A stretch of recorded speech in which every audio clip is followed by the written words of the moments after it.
Hi guys, good morning and welcome to my first moto vlog.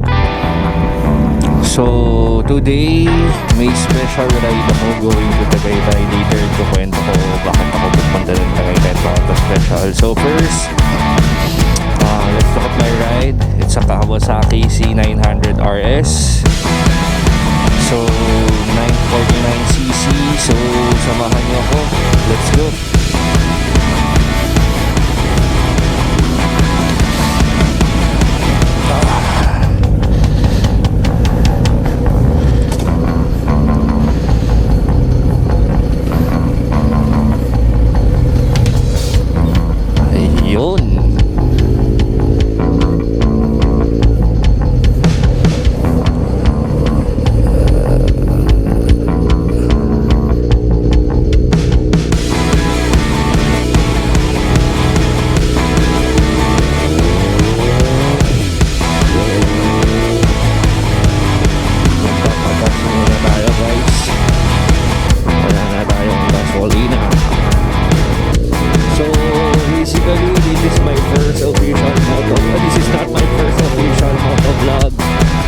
Yesterday I had a ride.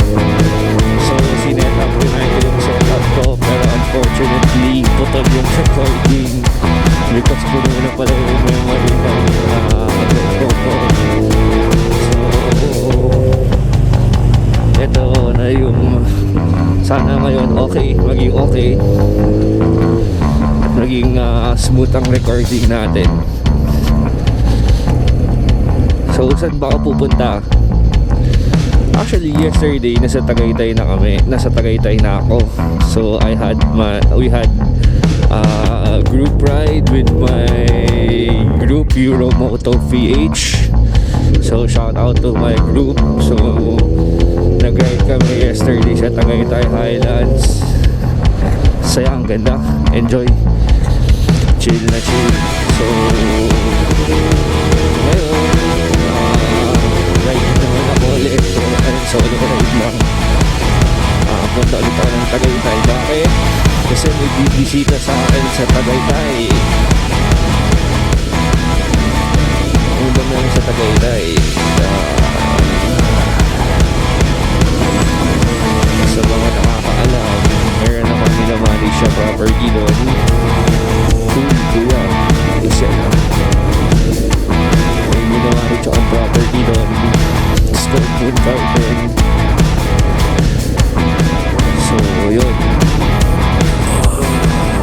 So kaya usually nasa Tagaytay ako twice a week or once a week. Papagas muna tayo. Wala pa? Okay, sige. Ayun, wala silang gas guys. So hanap tayo ng papagasan. Ayaw ng Shell.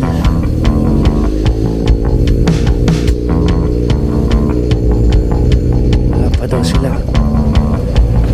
Ano tayo ba?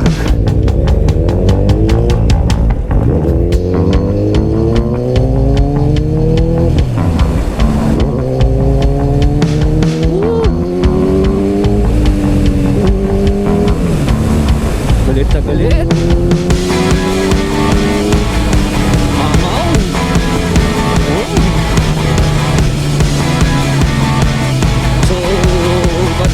Punta ng Moon Garden mag-isa. Sino ba i-meet ko doon guys?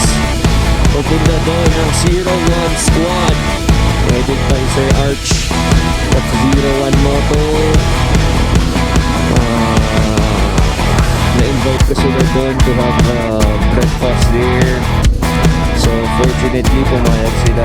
Kasama daw spot 15 daw sila eh. So sabi kasama din daw sila Red Sweet Potato, sila Moto. Let's see kung sino-sino mamaya nandun. Pero na-excite ako. Masaya to. Bakit? Kasi medyo sila yung influencers ko. Ba't ako napabilin ng motor?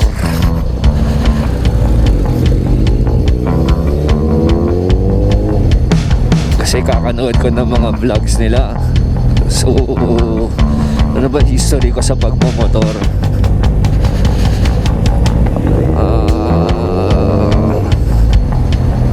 papagas lang tayo.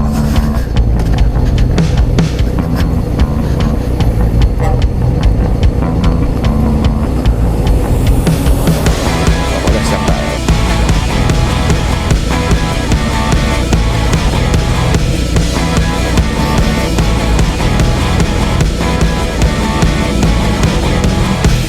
Yeah, we're back. So, sorry. Nagpagas sa ating mag-check pa lang ang nag-record.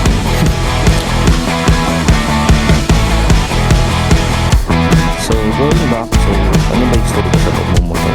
Actually, hindi lang ako sa pagmumotor. Bike. Siguro 1 month pa lang at 1 month pa lang ako nag-big bike. So, before kasi, meron ako ng scooter. Naka-Aerox ako before. So, isip ko kasi before Aerox lang muna kasi for yung sa Manila traffic, papunta ng Binondo, Divisoria, ganyan. Dati kasi may tindahan ako doon. So, excuse me. So, ayoko nun kumakain ng oras ko. Hey Cardo, music on. So yun, kumakain ng oras ko. So bumili ako ng Aerox. So mabilis lang kasi ano lang siya, scooter. Kaso hindi ko rin gano'n nagamit. Wala rin akong group. Salamat kuya.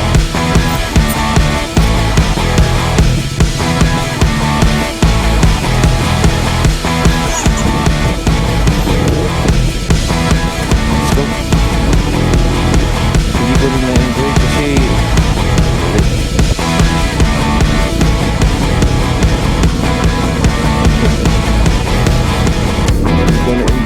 wala rin ang group nun. So ano lang talaga, for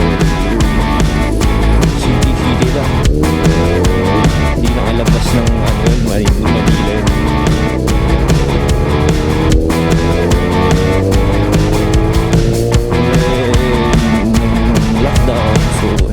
Usually YouTube. Yun, nanood ako ng mga motovlogs. Doon nagsimula yung hiling ko sa big bike na nakakaingit na ang saya pala pag naka big bike kasi haibibigal kung saan nakakapunta.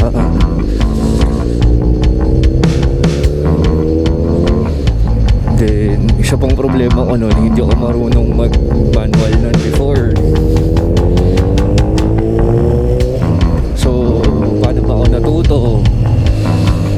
Actually, natakot ako before kasi nga mahirap daw may so parang kotse lang daw. So yung bayaw ko bumalik ng R3.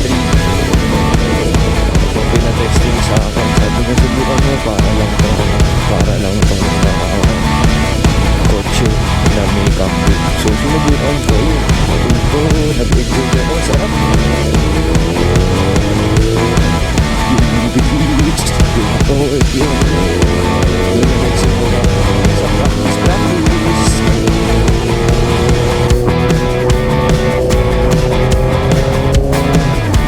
Ano malamang marami magsasabi, from Aerox to 950cc taas ng tinalon mo. Actually nagulat din ako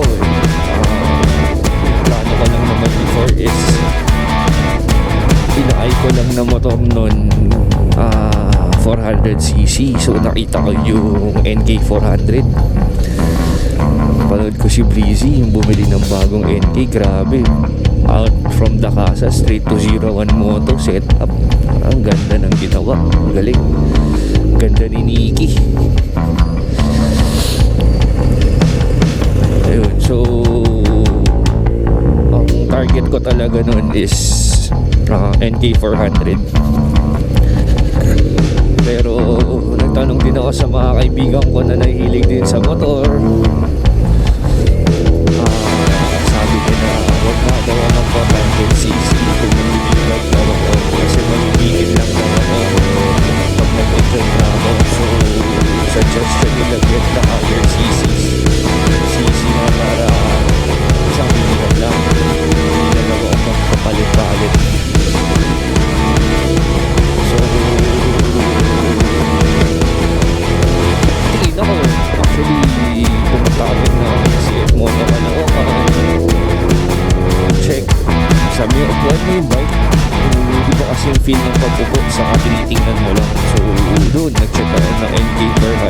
MK650 yung mga pinagpipilian ko.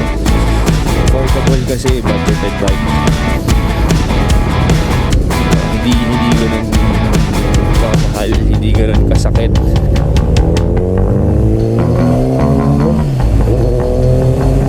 So yun yung mga unang pinagpilian ko. Bibili na dapat ako, mas masayahan ako dun sa 650. Bibili na dapat ako, sakto another 2 weeks lockdown tayo last month. So hindi mo na ako bumili kasi sabi ko sayang, hindi ko magagamit. Yun, hanggang nag-aantay. So actually medyo lucky na ako nun. Natatanong ako ng helmet. Siyempre wait na ako riding big bike. So big bike na nito invested sa dealers. So sobrang hindi ko manood ng tanong research ako research na nanood na mga YouTube ganyan. Ano sa mga YouTube ko.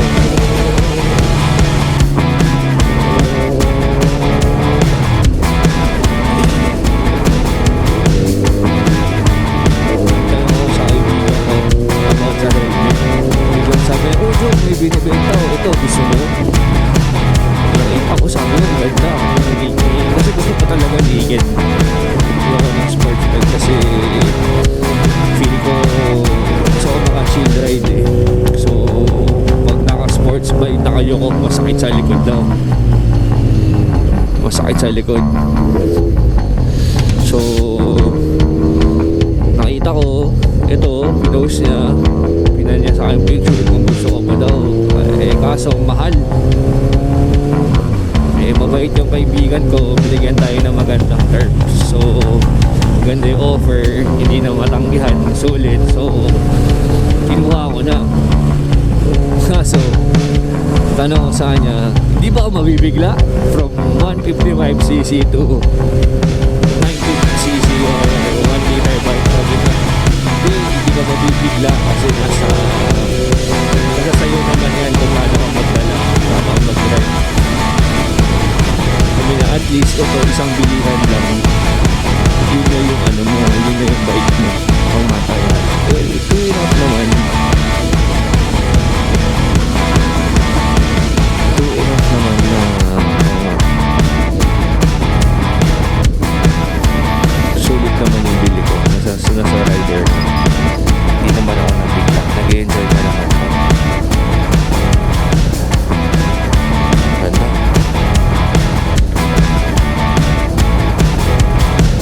Highway dito na rin.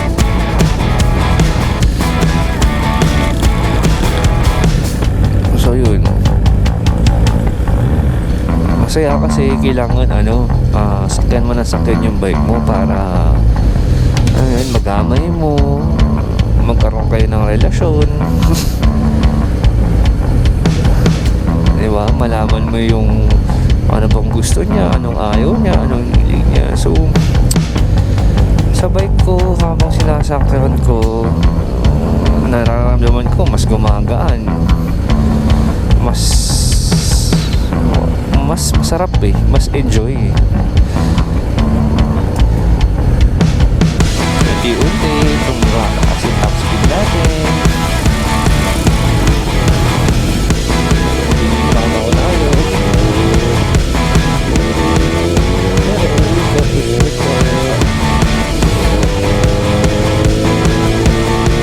Naalala ko yung first highway ko, mabado ko. Sarap ng feeling pag nasa highway na. Pinaka-mabilis ko ata 120 lang, 100.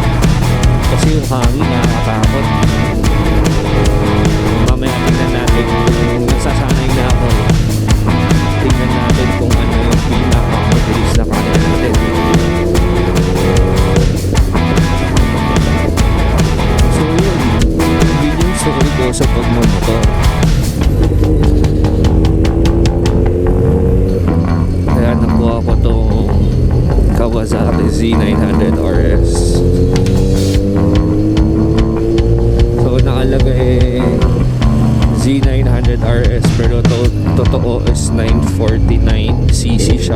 So 950. Ni-round off ata nila yun ng 1 eh. Hindi ko alam ba't di nilalagay ng 950.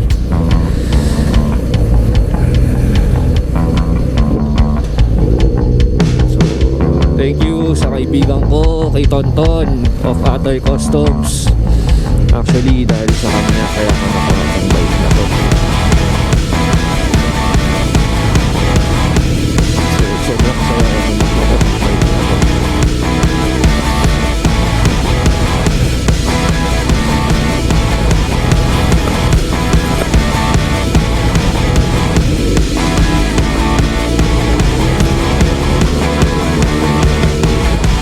So guys, paano ba nakilala nagtatanong pa kung napunta sila kilala sila 01 Moto, sila Sir Arch. Hindi na ako eh, sinubaybayan ko yung vlogs talaga. Actually sa vlog talaga ako medyo kumuha ng knowledge about pagmamotor, ganyan, reviews, updates. Talagang napanood Breezy, Red Sweet, si Cholo Tambiolo, 01 Moto, Pwet Pwet, si Pwet Pwet Lord na sobrang bilis magpatakbo, Read for Speed, isa pa, sino pa, Moto Teki, isa pa, Boss Big Vlog, Nadja Abdul, ang dami kong pinapanood. Iba-iba yung motovloggers. So guys, welcome back. So I will be tayo.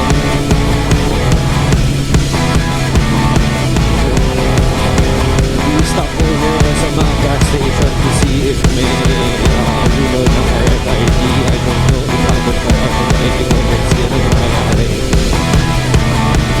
Baka pumasok na lang tayo sa cash.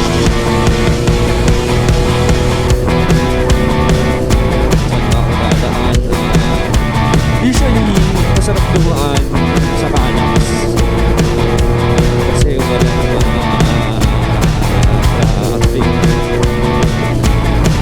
So, mukhang ang dami naman ang akin. Let's see kung marami akin. Ganda naman yan. Let's see kung marami yung traffic. Kung marami na naman. Last time kasi ang dami umakyat eh. So umaga pa lang traffic na sa Calax, yung exit ng mga plaza.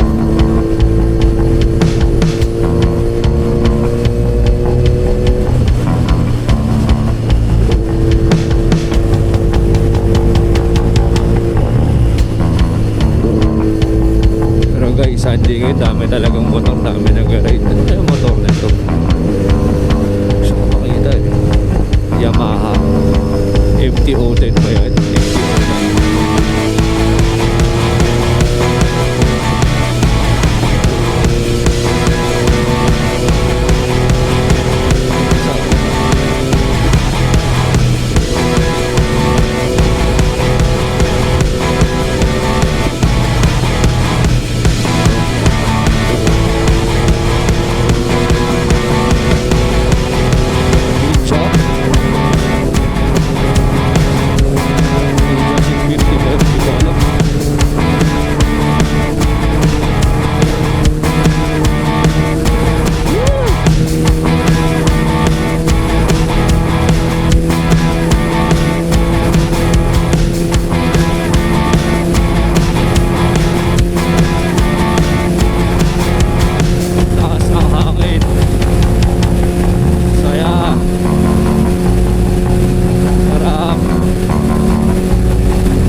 Pag nag-big bike, yung focus, yung bilis, yung adrenaline.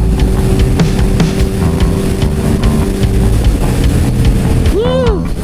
Kaya ako nag-big bike kasi pag sumasaya ako ng big bike, kahit sa delikado, nakaka-relax din nga kasi yung focus nag-iiba eh. Wala kang ibang iniisip, nawawala lahat ng iniisip mo.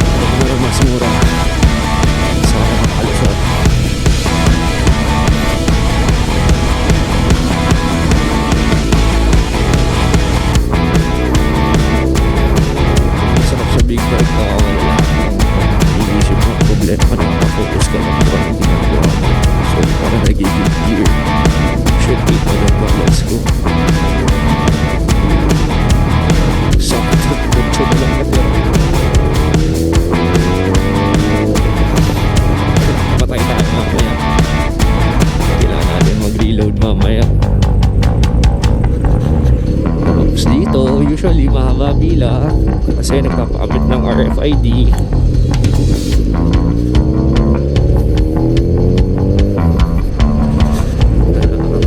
Bagong highway Calax.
Practicing that, so far so good naman.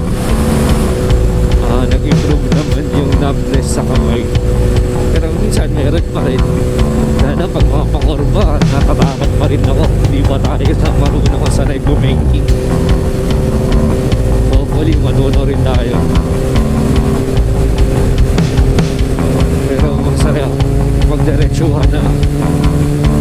Nagagamay ko na yung para mahuhulog ako.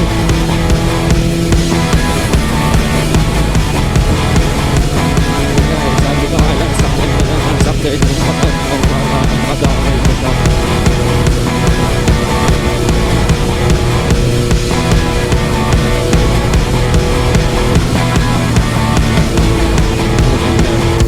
Ako sinasakit mo, mas magagawa ko naman.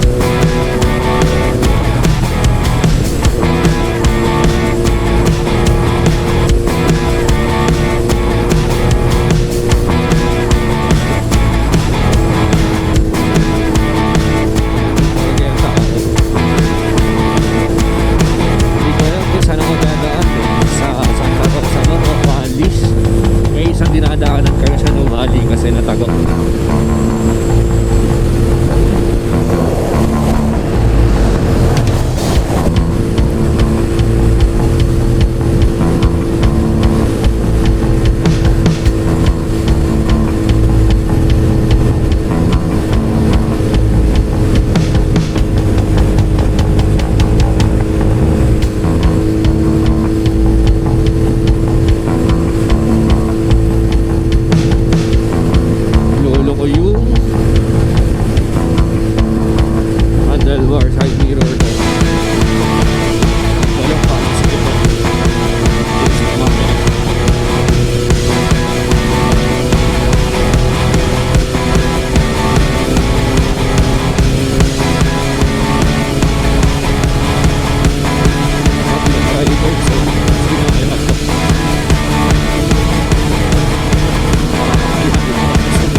kaming restaurant nun.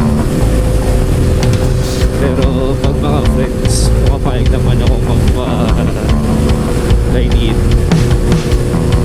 Parang day tour.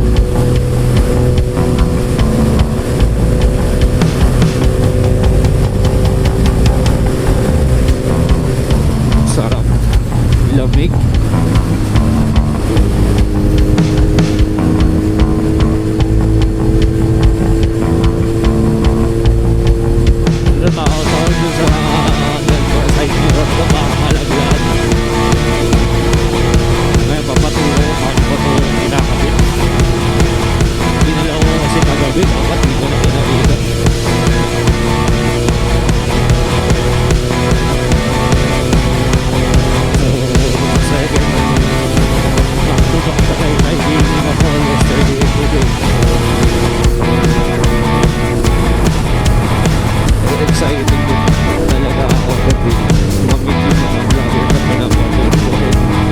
them personally.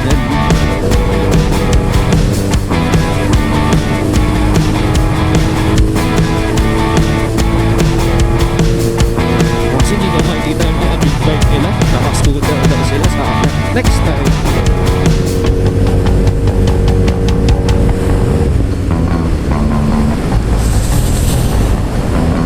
To other motovloggers or riders,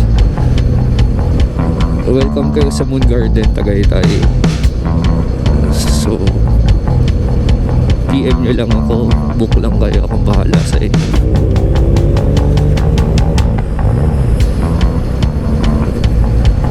So yung mga riders going sa south na gusto, yun ang okay.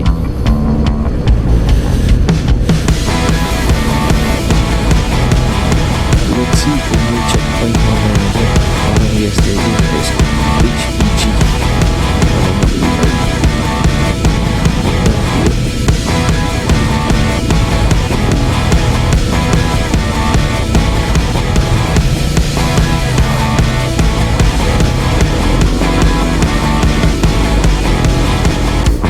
May dala naman tayo proper IDs. Ayun, 59 na lang balance ko. Paubos na.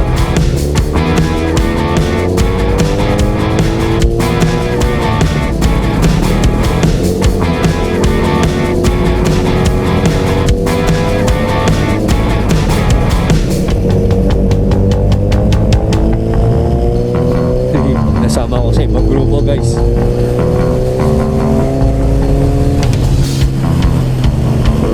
Apat sila, makisama tayo. Sorry po. Oops, medyo naliliad ko na.